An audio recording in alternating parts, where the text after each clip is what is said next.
Hello students, आज हम पढ़ेंगे वर्ण विचार। वर्ण विचार क्या होता है इसके बारे में आज हम पढ़ेंगे। तो वर्ण, सबसे पहले पढ़ते हैं हम वर्ण क्या होता है। हिंदी भाषा में प्रयुक्त सबसे छोटी ध्वनि वर्ण कहलाती है, जिसके और खंड या टुकड़े नहीं किए जा सकते हैं, जैसे अ, आ, ई, क, ख, ग आदि। मतलब हिंदी भाषा जो हमारी है उसकी जो सबसे छोटी इकाई होती है ना, मतलब जैसे आ हो गया, इन्हीं को हम लोग वर्ण कहते हैं। और वर्ण के हम लोग और टुकड़े, मतलब उसको और अलग नहीं बांट सकते हैं। अगर ये सोचे कि हम लोग वर्ण को अलग अलग कर सकें तो वो नहीं कर सकते हैं। और वर्णमाला क्या होता है? वर्णों के समुदाय समुदाय यानी ग्रुप, समूह को वर्णमाला कहते हैं। अब यहाँ पर आप लोगों को ध्यान देना है थोड़ा इस बात पे, मैंने लिखा भी है नोट। पहला पॉइंट है इसमें, हिंदी में उच्चारण। उच्चारण मतलब जब हम लोग कोई चीज़ बोलते हैं, पढ़ते हैं, तब हिंदी में उच्चारण के आधार पर 44 वर्ण होते हैं। ध्यान रखिएगा, उच्चारण के आधार पर 44 वर्ण होते हैं, जिनमें 11 स्वर अ से लेकर अ तक होते हैं, तथा 33 व्यंजन। 33 व्यंजन में क से लेकर ह तक होते हैं। ये उच्चारण के आधार पर होते हैं, टोटल 44 वर्ण।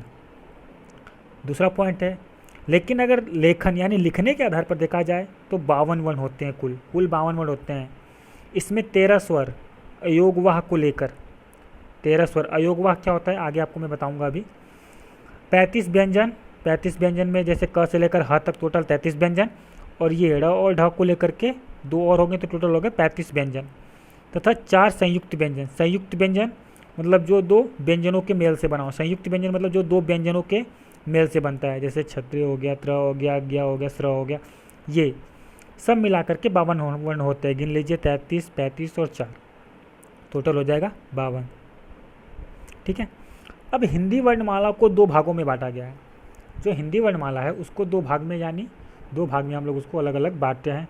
एक होता है स्वर, एक होता है व्यंजन। ठीक है। इस वीडियो में हम स्वर के बारे में पढ़ेंगे, व्यंजन के लिए अगले वीडियो बनाऊंगा, उसमें पढ़ेंगे हम स्वर क्या होता है। ध्यान दीजिए, स्वर जिन वर्णों का उच्चारण स्वतंत्र, स्वतंत्र मतलब आज़ादी, बिल्कुल किसी से मतलब मिलजुलने में, अपने आप में वह स्वतंत्र है, अकेले।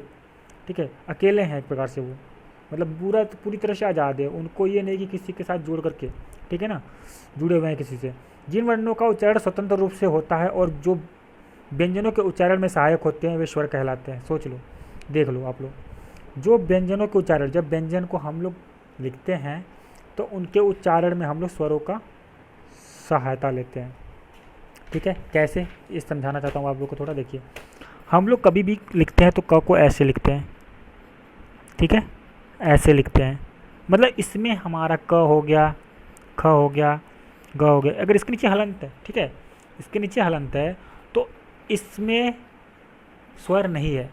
लेकिन अगर ऐसे लिखा हुआ है क, ख, ग, तो इनमें अ स्वर है। जैसे क प्लस अ है, ख प्लस अ है, ग प्लस अ है। ठीक है, इनमें अ स्वर जुड़ा हुआ है। तो जो व्यंजनों के उच्चारण में सहायक होते हैं, इसका मतलब यही है कि स्वर जो होते हैं वो व्यंजनों के उच्चारण में सहायक होते हैं, वे स्वर कहलाते हैं। ये संख्या में 11 होते हैं, जैसे अ, आ, छोटी ई, बड़ी ई, छोटा ऊ, बड़ा ऊ, ऋष, ऋषि, ए, ओ, औ, ये होते हैं। ये स्वर होते हैं टोटल 11। ठीक है, अब आगे हम पढ़ेंगे कि इनके मात्राओं को हम दर्शाते कैसे हैं। अ का कोई मात्रा नहीं होता, मैंने अभी आप लोगों को बताया अ कहाँ पर प्रयोग होता है।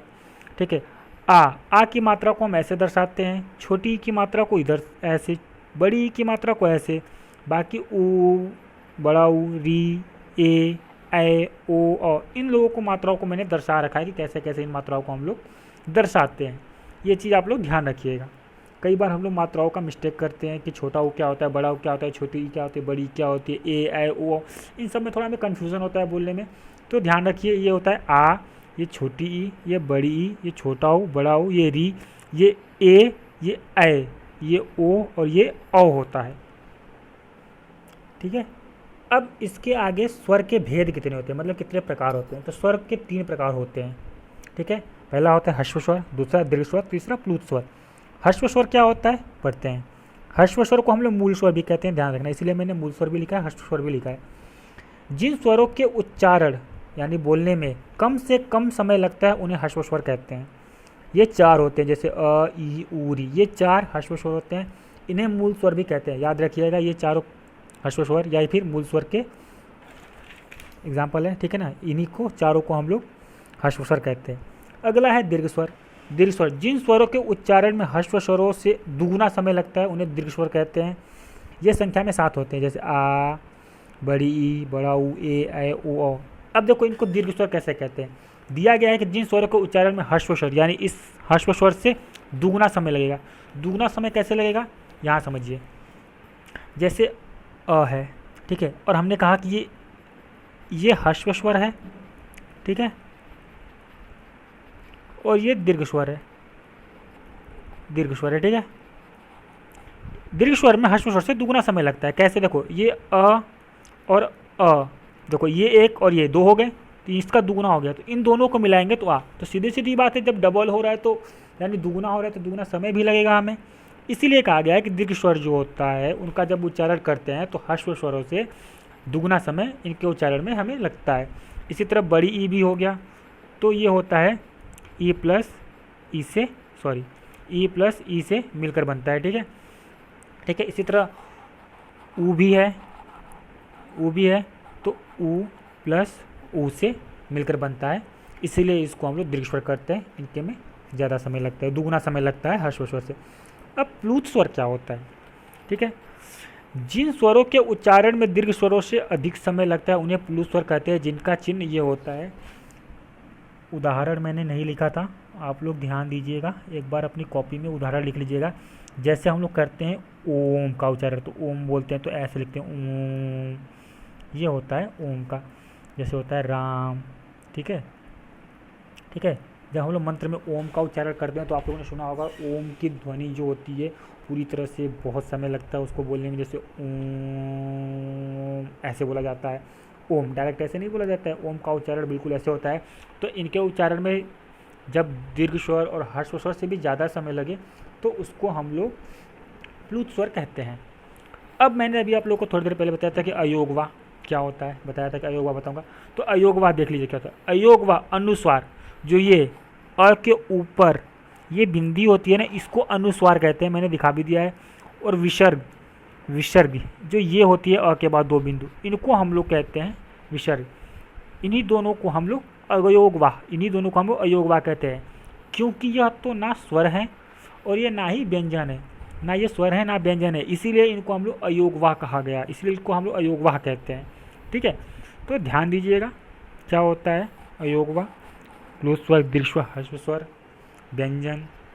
जो बच गया हमारा वो आगे आप लोग को अगले वीडियो में मैं बताऊंगा। अभी बाकी आप लोग इसको पूरा कर लीजिए, कुछ समझ में नहीं आता तो आप लोग इसमें पूछ सकते हैं। ओके, थैंक यू, धन्यवाद, आपका दिन मंगलमय हो।